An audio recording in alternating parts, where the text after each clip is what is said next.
So, one of the most popular and up and coming new financial services for the last few years are these buy now, pay later platforms. Everyone loves them to buy what they want and separate their payments into four different payments to make it feel like you're spending less money when you're spending the same. They're pretty terrible because if you miss a payment, then you get absolutely destroyed with the fees and the interest that comes along with it. But they lure people in with the thought of, hey, you four interest-free payments and you are good to go.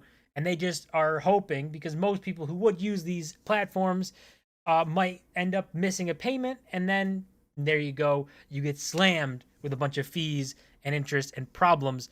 But these platforms have been growing insanely fast. You can see this is even 2021. This doesn't even go up to date, but from 2017, it just went from barely anything to $21 billion in sales and 16 million active users. So these platforms obviously extremely popular. People use them all the time, and it makes sense when times are tougher, and hopefully most people aren't using this to buy things that they know they can't afford and to try and split the payments up to justify that stuff, because that would be a pretty dangerous situation to be in. But I think that this is more of a sign of times being tougher and not so great, because people need to split up payments on things, and when they're buying things they can't afford to pay for it all at once. I don't think that that's an amazing thing to look at and say things are going fantastic. But there is a Reddit too to look at this. Just insane to see these stats. So someone had here, like, if there's a limit to the amount of active orders you can have, and you can see on this they've used all of their credit here. I don't know if it's called credit, but basically what you're allowed to spend. And they have 53 active orders for almost $3,000 that they own, with 53 upcoming payments. So I don't know how people could do this, right? I would be so stressed out seeing this and seeing like I have $3,000 in basically a loan or a credit that I owe, that I have to pay off, that I've got, these payments of $130 one day after another. I don't know how people live like that. I would be so stressed out, so anxious about having this debt. I just can't even dream about doing it, right?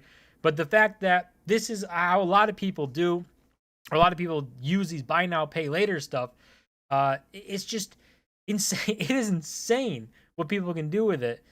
Basically, buying stuff that they don't necessarily need or can't afford, right? That's really what these platforms come down to, is trying to enable you to buy things that you probably don't really need. And also, once you get to this point, right, where you get to having these 53 orders and you're just putting everything on Afterpay, like you can see here, like this guy, I have 123 orders. It's just all this stuff. Once you get to this point, I mean, I would be shocked to see at some point you have Afterpay payments for Afterpay payments. So you can have the buy now, pay later, and then pay later and pay later. Like, I wouldn't be surprised if some sort of system like that comes out, because it feels like trying to squeeze people and stretch people out is just what is happening. So, but there is a positive, at least for this Reddit, for this Afterpay stuff, because if you go through it and look at like the top stuff here, it's a lot of people talking about, finally paid it off, having more people,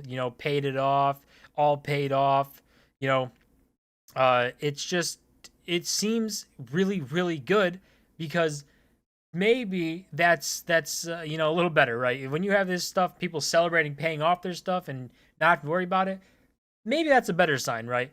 But I still think that a lot of this stuff is so massively kind of predatory, because it gets people who more than likely cannot afford what they're buying and tries to make it look like you can afford it, and then lures you in with interest-free payments and saying, oh, 4 interest-free payments. And they know that there's a very good chance that that person misses the payment, and that's where they make all their money.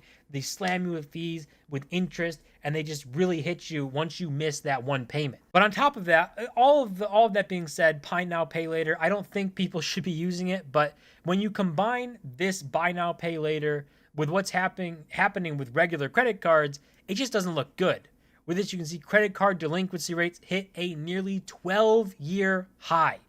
So not only are people using this buy now, pay later stuff and trying to extend their credit and their money so they can try and pay for things, but their credit cards, they can't even pay for.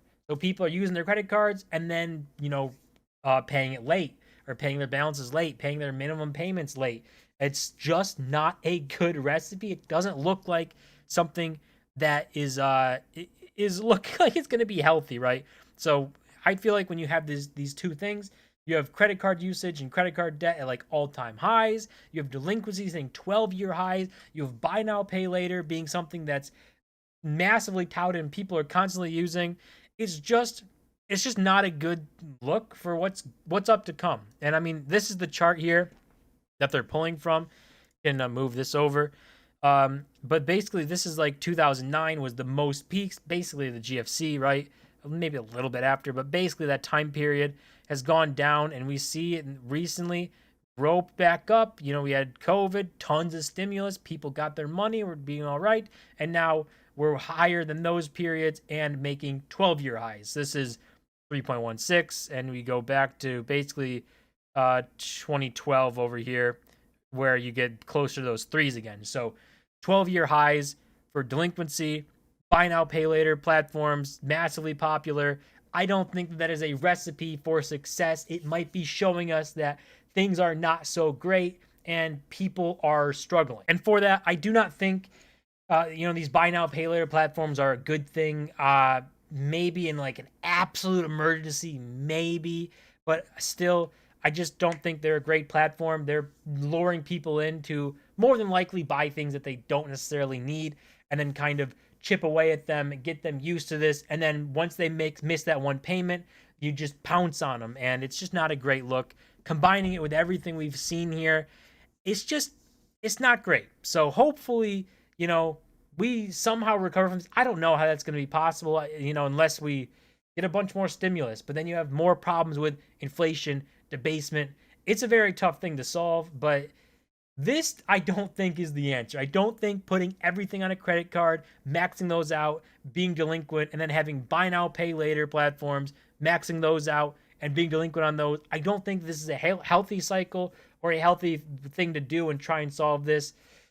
It's just insane. Hopefully, we move on from this, or hopefully, even if you're using these platforms, that nothing goes wrong and you're able to use them to the best of their ability. Have zero interest loans and pay them off every time, never miss a payment. If you use them that way, maybe they're the best thing in the world, but then why couldn't you just pay for the thing up front, or at least use your credit card and pay for that and then just pay it off at the end of the month, right? I don't know. But that's going to do it for this video. As always, don't forget to smash the button and subscribe, and I'll see you guys in my next